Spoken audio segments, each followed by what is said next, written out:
The Premature Burial by Edgar Allan Poe. There are certain themes of which the interest is all-absorbing, but which are too entirely horrible for the purposes of legitimate fiction. These the mere romanticist must eschew if he do not wish to offend or to disgust. They are, with propriety, handled only when the severity and majesty of truth sanctify and sustain them. We thrill, for example, with the most intense of pleasurable pain over the accounts of the passage of the Beresina, of the earthquake at Lisbon, of the plague at London, of the massacre of St. Bartholomew, or of the stifling of the 123 prisoners in the Black Hole at Calcutta. But in these accounts it is the fact, it is the reality, it is the history which excites. As inventions, we should regard them with simple abhorrence. I have mentioned some few of the more prominent and august calamities on record, but in these it is the extent, not less than the character, of the calamity which so vividly impresses the fancy. I need not remind the reader that from the long and weird catalogue of human miseries, I might have selected many individual instances more replete with essential suffering than any of these vast generalities of disaster. The true wretchedness, indeed the ultimate woe, is particular, not diffuse. That the ghastly extremes of agony are endured by man, the unit, and never by man, the mass. For this, let us thank a merciful God. To be buried while alive is beyond question the most terrific of these extremes which has ever fallen to the lot of mere mortality. That it has frequently, very frequently, so fallen will scarcely be denied by those who think. The boundaries which divide life from death are at best shadowy and vague. Who shall say where the one ends and where the other begins? We know that there are diseases in which occur total cessations of all the apparent functions of vitality, and yet in which these cessations are merely suspensions, properly so called. They are only temporary pauses in the incomprehensible mechanism. A certain period elapses, and some unseen, mysterious principle again sets in motion the magic pinions and the wizard wheels. The silver cord was not for ever loosed, nor the golden bowl irreparably broken. But where, meantime, was the soul? Apart, however, from the inevitable conclusion a priori that such causes must produce such effects, that the well-known occurrence of such cases of suspended animation must naturally give rise now and then to premature interments, apart from this consideration, we have the direct testimony of medical and ordinary experience to prove that a vast number of such interments have actually taken place. I might refer at once, if necessary, to 100 well-authenticated instances. One of very remarkable character, and of which the circumstances may be fresh in the memory of some of my readers, occurred not very long ago in the neighbouring city of Baltimore, where it occasioned a painful, intense, and widely extended excitement. The wife of one of the most respectable citizens, a lawyer of eminence and a member of Congress, was seized with a sudden and unaccountable illness which completely baffled the skill of her physicians. After much suffering, she died, or was supposed to die.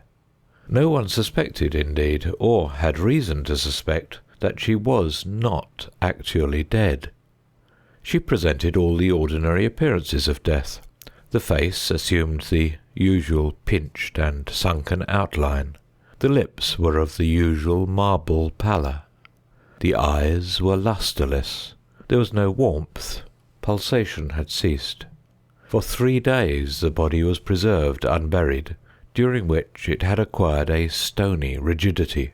The funeral, in short, was hastened on account of the rapid advance of what was supposed to be decomposition. The lady was deposited in her family vault, which for 3 subsequent years was undisturbed. At the expiration of this term it was opened for the reception of a sarcophagus. But alas, how fearful a shock awaited the husband, who personally threw open the door.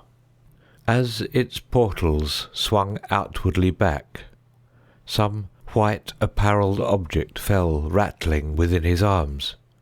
It was the skeleton of his wife in her yet unmoulded shroud.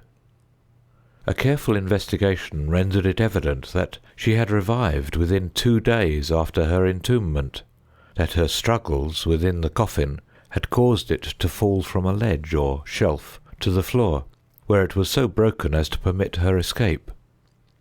A lamp which had been accidentally left full of oil within the tomb was found empty. It might have been exhausted, however, by evaporation. On the uttermost of the steps which led down into the dread chamber was a large fragment of the coffin, with which it seemed that she had endeavoured to arrest attention by striking the iron door. While thus occupied, she probably swooned, or possibly died, through sheer terror, and, in failing, her shroud became entangled in some ironwork which projected interiorly. Thus she remained, and thus she rotted erect.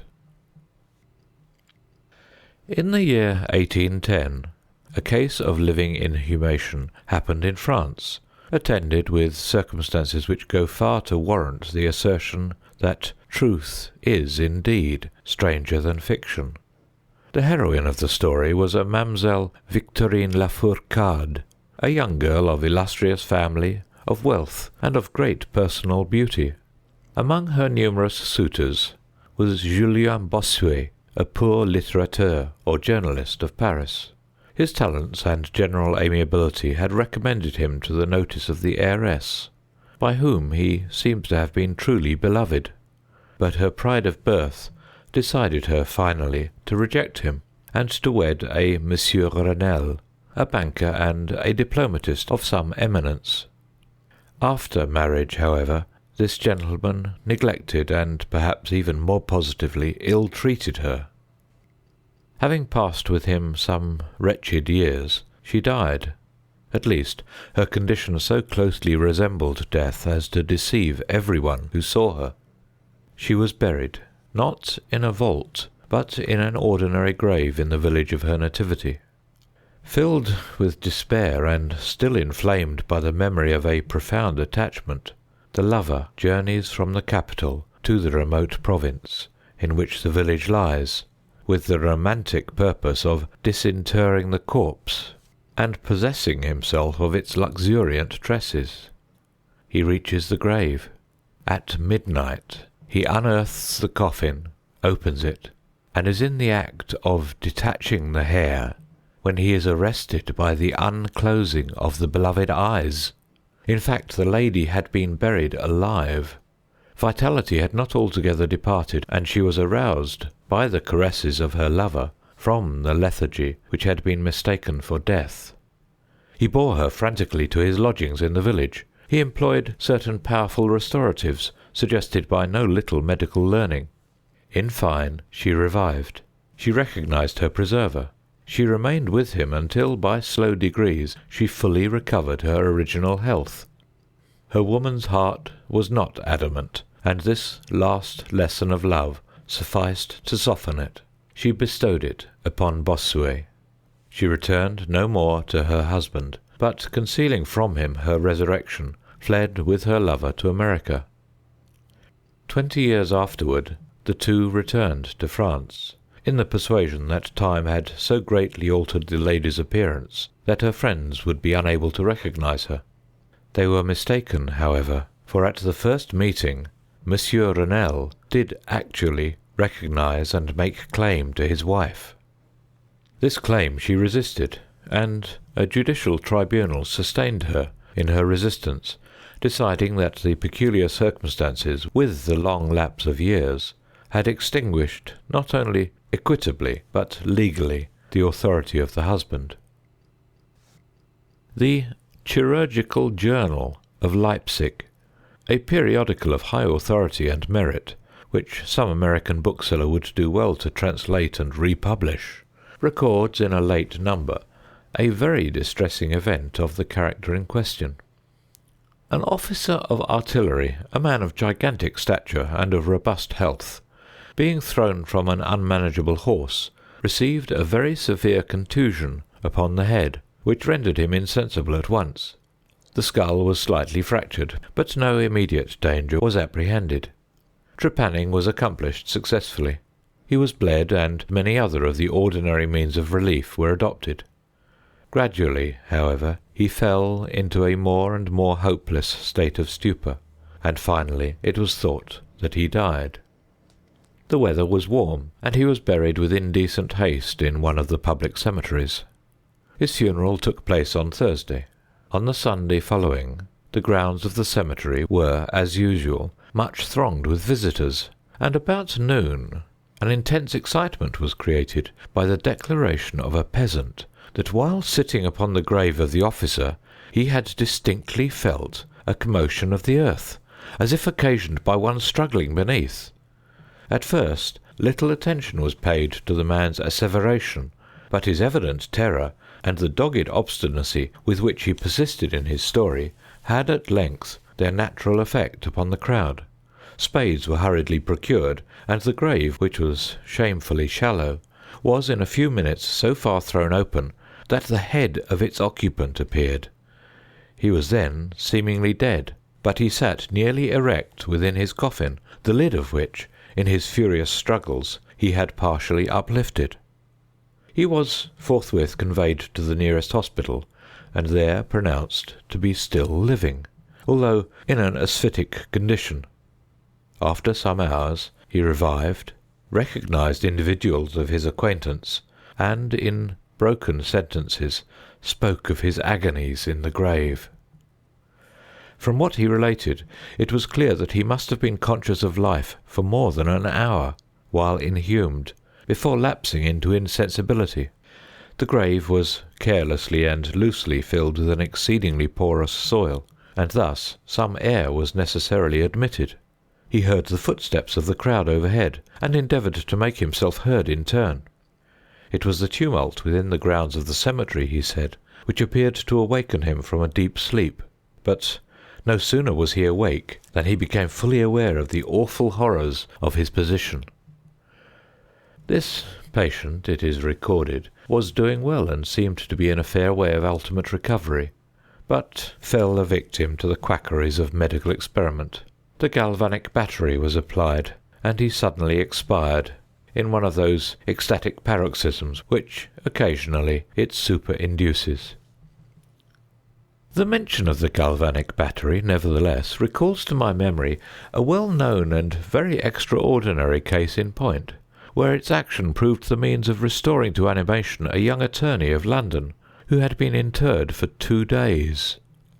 This occurred in 1831, and created at the time a very profound sensation wherever it was made the subject of converse. The patient, Mr. Edward Stapleton, had died, apparently of typhus fever, accompanied with some anomalous symptoms which had excited the curiosity of his medical attendants. Upon his seeming decease, his friends were requested to sanction a post-mortem examination, but declined to permit it. As often happens when such refusals are made, the practitioners resolved to disinter the body and dissect it at leisure, in private. Arrangements were easily effected with some of the numerous corps of body-snatchers with which London abounds, and upon the 3rd night after the funeral, the supposed corpse was unearthed from a grave 8 feet deep, and deposited in the opening chamber of one of the private hospitals. An incision of some extent had actually been made in the abdomen when the fresh and undecayed appearance of the subject suggested an application of the battery. One experiment succeeded another, and the customary effects supervened, with nothing to characterize them in any respect except upon one or two occasions, a more than ordinary degree of lifelikeness in the convulsive action. It grew late. The day was about to dawn, and it was thought expedient at length to proceed at once to the dissection. A student, however, was especially desirous of testing a theory of his own, and insisted upon applying the battery to one of the pectoral muscles. A rough gash was made, and a wire hastily brought in contact, when the patient, with a hurried but quite unconvulsive movement, arose from the table, stepped into the middle of the floor, gazed about him uneasily for a few seconds, and then spoke. What he said was unintelligible, but words were uttered. The syllabification was distinct. Having spoken, he fell heavily to the floor. For some moments all were paralysed with awe, but the urgency of the case soon restored them their presence of mind. It was seen that Mr. Stapleton was alive, although in a swoon.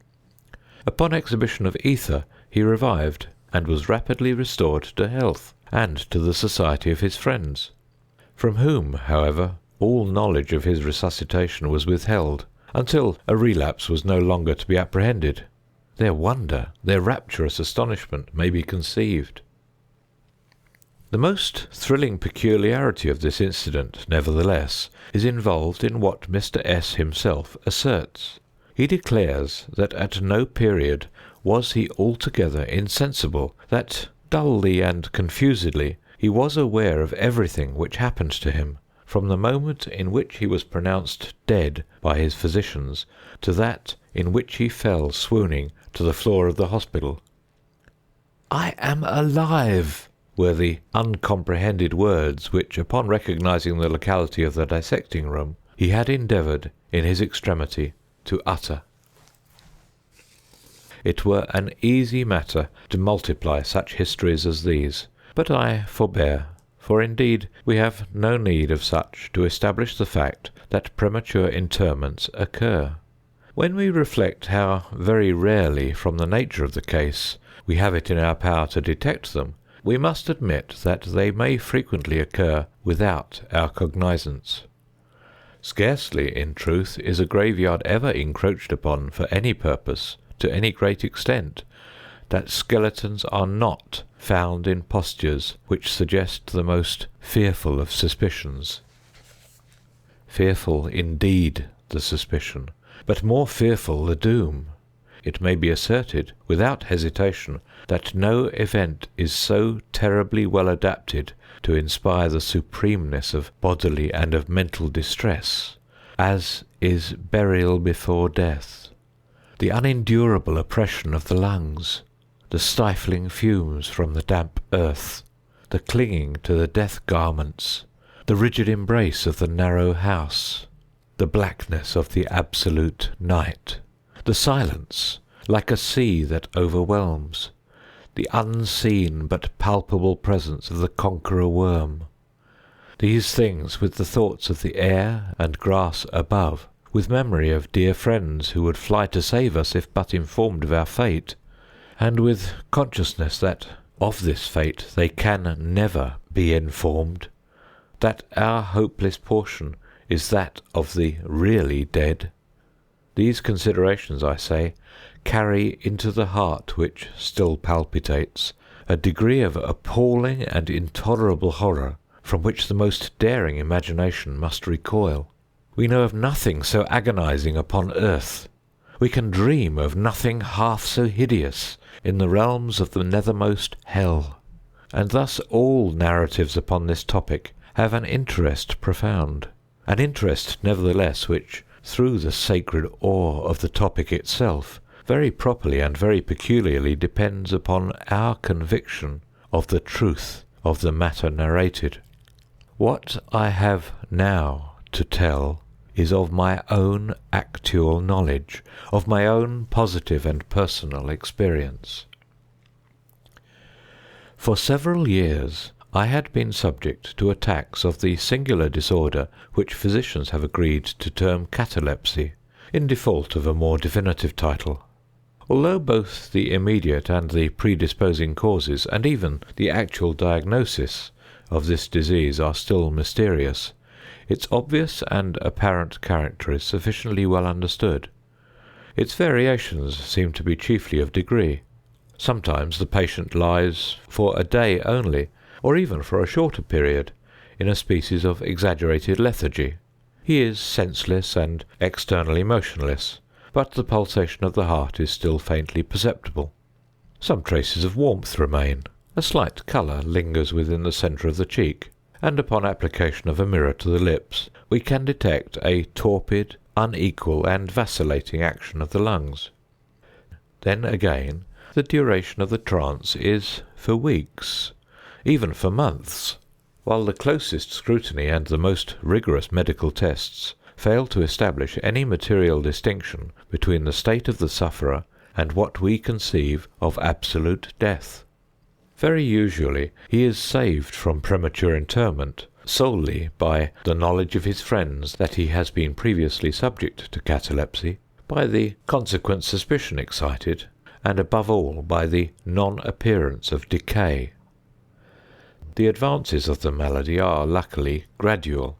The first manifestations, although marked, are unequivocal. The fits grow successively more and more distinctive, and endure each for a longer term than the preceding.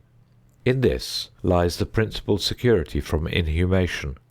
The unfortunate, whose first attack should be of the extreme character which is occasionally seen, would almost inevitably be consigned alive to the tomb. My own case differed in no important particular from those mentioned in medical books.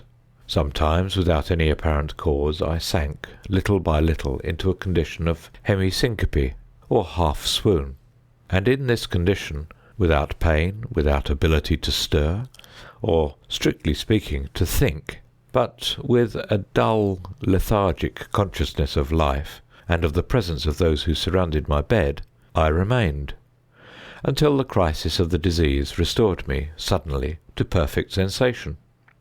At other times I was quickly and impetuously smitten. I grew sick and numb, and chilly, and dizzy, and so fell prostrate at once.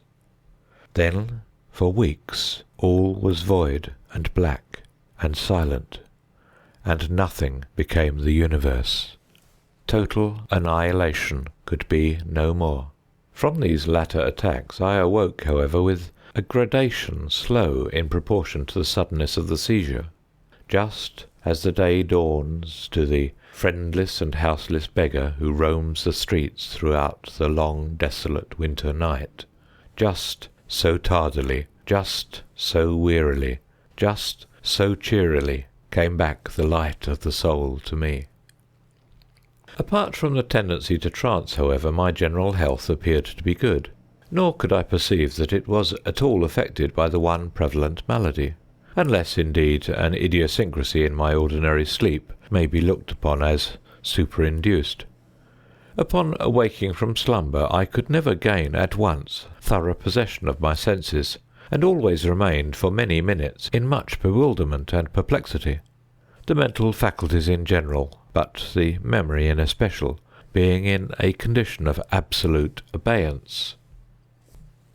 In all that I endured there was no physical suffering, but of moral distress an infinitude. My fancy grew charnel. I talked of worms, of tombs and epitaphs. I was lost in reveries of death, and the idea of premature burial held continual possession of my brain. The ghastly danger to which I was subjected haunted me day and night. In the former, the torture of meditation was excessive, in the latter supreme. When the grim darkness overspread the earth, then, with every horror of thought, I shook as the quivering plumes upon the hearse. When nature could endure wakefulness no longer, it was with a struggle that I consented to sleep, for I shuddered to reflect that upon waking I might find myself the tenant of a grave. And when finally I sank into slumber, it was only to rush at once into a world of phantasms, above which, with vast sable overshadowing wing, hovered, predominant, the one sepulchral idea. From the innumerable images of gloom which thus oppressed me in dreams, I select for record but a solitary vision. Methought I was immersed in a cataleptic trance of more than usual duration and profundity. Suddenly there came an icy hand upon my forehead, and an impatient, gibbering voice whispered the word "Arise!" within my ear. I sat erect. The darkness was total. I could not see the figure of him who had aroused me. I could call to mind neither the period at which I had fallen into the trance, nor the locality in which I then lay. While I remained motionless and busied in endeavours to collect my thought, the cold hand grasped me fiercely by the wrist, shaking it petulantly, while the gibbering voice said again, "Arise! Did I not bid thee arise?"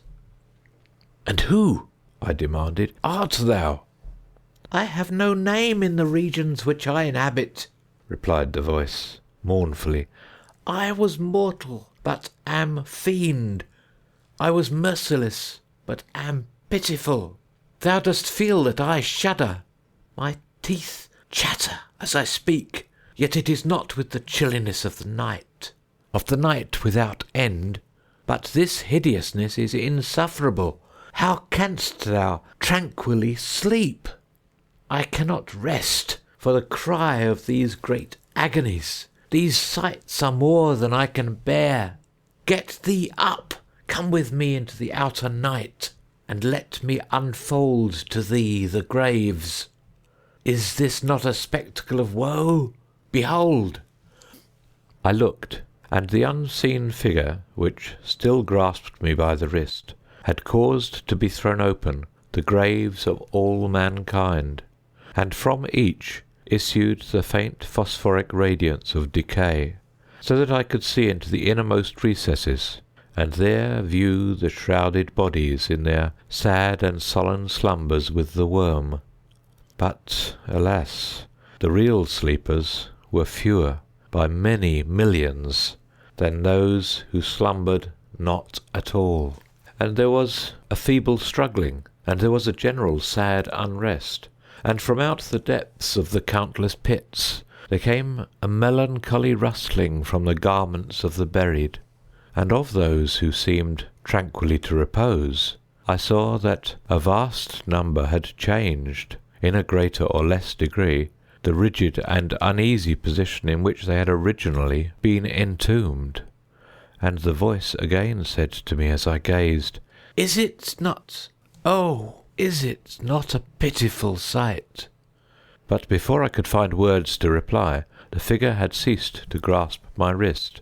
The phosphoric lights expired, and the graves were closed with a sudden violence, while from out them arose a tumult of despairing cries, saying again, "Is it not, O God, is it not a very pitiful sight?" Fantasies such as these, presenting themselves at night, extended their terrific influence far into my waking hours. My nerves became thoroughly unstrung, and I fell a prey to perpetual horror. I hesitated to ride, or to walk, or to indulge in any exercise that would carry me from home. In fact, I no longer dared trust myself out of the immediate presence of those who were aware of my proneness to catalepsy, lest, falling into one of my usual fits, I should be buried before my real condition could be ascertained. I doubted the care, the fidelity of my dearest friends. I dreaded that in some trance of more than customary duration they might be prevailed upon to regard me as irrecoverable. I even went so far as to fear that as I occasioned much trouble, they might be glad to consider any very protracted attack as sufficient excuse for getting rid of me altogether. It was in vain they endeavoured to reassure me by the most solemn promises. I exacted the most sacred oaths that under no circumstances they would bury me until decomposition had so materially advanced as to render farther preservation impossible. And even then my mortal terrors would listen to no reason, would accept no consolation. I entered into a series of elaborate precautions. Among other things, I had the family vault so remodelled as to admit of being readily opened from within. The slightest pressure upon a long lever that extended far into the tomb would cause the iron portal to fly back. There were arrangements also for the free admission of air and light, and convenient receptacles for food and water, within immediate reach of the coffin intended for my reception. This coffin was warmly and softly padded, and was provided with a lid fashioned upon the principle of the vault door, with the addition of springs so contrived that the feeblest movement of the body would be sufficient to set it at liberty. Beside all this, there was suspended from the roof of the tomb a large bell, the rope of which, it was designed, should extend through a hole in the coffin, and so be fastened to one of the hands of the corpse. But, alas, what avails the vigilance against the destiny of man? Not even these well-contrived securities sufficed to save from the uttermost agonies of living inhumation a wretch to these agonies foredoomed. There arrived an epoch, as often before there had arrived, in which I found myself emerging from total unconsciousness into the first feeble and indefinite sense of existence. Slowly, with a tortoise gradation, approached the faint grey dawn of the cycle day, a torpid uneasiness, an apathetic endurance of dull pain, no care, no hope, no effort. Then, after a long interval, a ringing in the ears. Then, after a lapse still longer, a prickling or tingling sensation in the extremities. Then a seemingly eternal period of pleasurable quiescence, during which the awakening feelings are struggling into thought. Then a brief re-sinking into nonentity. Then a sudden recovery. At length the slight quivering of an eyelid, and immediately thereon an electric shock of a terror, deadly and indefinite, which sends the blood in torrents from the temples to the heart. And now the first positive effort to think, and now the first endeavour to remember, and now a partial and evanescent success. And now the memory has so far regained its dominion that in some measure I am cognizant of my state. I feel that I am not awaking from ordinary sleep. I recollect that I have been subject to catalepsy, and now at last, as if by the rush of an ocean, my shuddering spirit is overwhelmed by the one grim danger, by the one spectral and ever-prevalent idea. For some minutes after this fancy possessed me, I remained without motion. And why? I could not summon courage to move. I dared not make the effort which was to satisfy me of my fate. And yet there was something at my heart which whispered me it was sure. Despair, such as no other species of wretchedness ever calls into being, despair alone urged me, after long irresolution, to uplift the heavy lids of my eyes. I uplifted them. It was dark, all dark. I knew that the fit was over. I knew that the crisis of my disorder had long passed. I knew that I had now fully recovered the use of my visual faculties, and yet it was dark, all dark, the intense and utter raylessness of the night that endureth for evermore. I endeavoured to shriek, and my lips and my parched tongue moved convulsively together in the attempt, but no voice issued from the cavernous lungs, which, oppressed as if by the weight of some incumbent mountain, gasped and palpitated with the heart at every elaborate and struggling inspiration. The movement of the jaws, in this effort to cry aloud, showed me that they were bound up, as is usual with the dead. I felt, too, that I lay upon some hard substance, and by something similar my sides were also closely compressed. So far I had not ventured to stir any of my limbs, but now I violently threw up my arms, which had been lying at length with the wrists crossed. They struck a solid wooden substance, which extended above my person at an elevation of not more than 6 inches from my face. I could no longer doubt that I reposed within a coffin at last. And now, amid all my infinite miseries, came sweetly the cherub hope, for I thought of my precautions.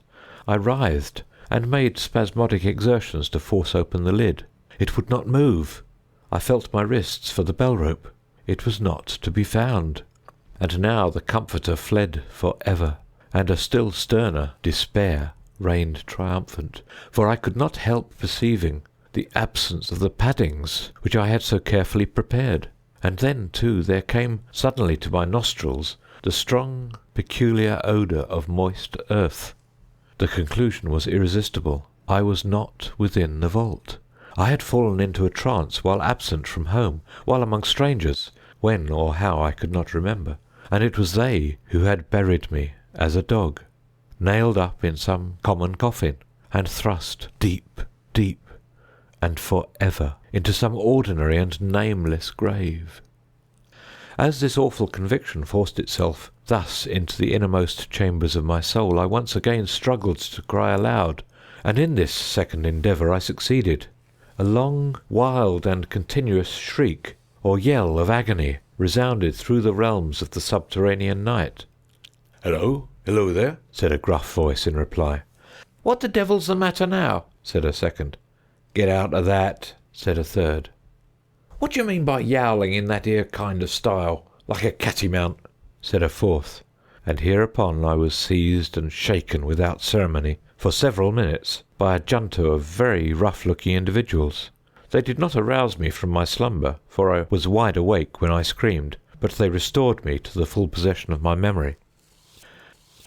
This adventure occurred near Richmond in Virginia. Accompanied by a friend, I had proceeded upon a gunning expedition some miles down by the banks of the James River. Night approached, and we were overtaken by a storm. The cabin of a small sloop lying at anchor in the stream, and laden with garden mould, afforded us the only available shelter. We made the best of it, and passed the night on board. I slept in one of the only 2 berths in the vessel, and the berths of a sloop of 60 or 20 tons need scarcely be described. That which I occupied had no bedding of any kind. Its extreme width was 18 inches. The distance of its bottom from the deck overhead was precisely the same. I found it a matter of exceeding difficulty to squeeze myself in. Nevertheless, I slept soundly, and the whole of my vision, for it was no dream and no nightmare, arose naturally from the circumstances of my position, from my ordinary bias of thought, and from the difficulty to which I have alluded of collecting my senses, and especially of regaining my memory for a long time after awaking from slumber. The men who shook me were the crew of the sloop, and some labourers engaged to unload it. From the load itself came the earthy smell. The bandage about the jaws was a silk handkerchief, in which I had bound up my head, in default of my customary nightcap. The tortures endured, however, were indubitably quite equal for the time to those of actual sepulture. They were fearfully, they were inconceivably hideous. But out of evil proceeded good, for their very excess wrought in my spirit an inevitable revulsion. My soul acquired tone, acquired temper. I went abroad. I took vigorous exercise. I breathed the free air of heaven. I thought upon other subjects than death. I discarded my medical books. Buchan I burned. I read no night thoughts, no fustian about churchyards, no bugaboo tales such as this. In short, I became a new man, and lived a man's life. From that memorable night I dismissed forever my charnel apprehensions, and with them vanished the cataleptic disorder, of which, perhaps, they had been less the consequence than the cause. There are moments when, even to the sober eye of reason, the world of our sad humanity may assume the semblance of a hell, but the imagination of man is no Carathis to explore with impunity its every cavern. Alas, the grim legion of sepulchral terrors cannot be regarded as altogether fanciful, but like the demons in whose company Afrasiab made his journey down the Oxus, they must sleep, or they will devour us. They must be suffered to slumber, or we perish. End of The Premature Burial. Recording by Peter Yearsley.